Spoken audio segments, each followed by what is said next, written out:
Siapa dah try sweetener daripada Elojoy?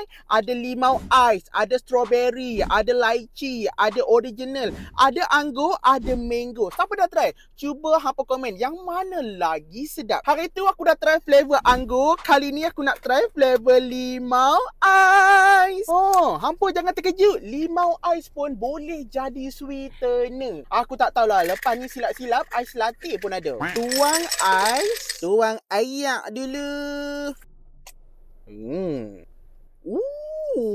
Bau limau dah sedap gila. 1, 2, 3, 4, 5, 6. 6 cukup kot?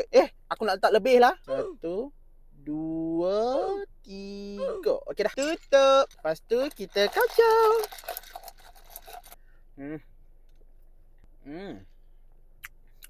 Ni limau ke lemon? Tapi memang sedap. Sekejap aku nak letak sikit lagi. 1, 2.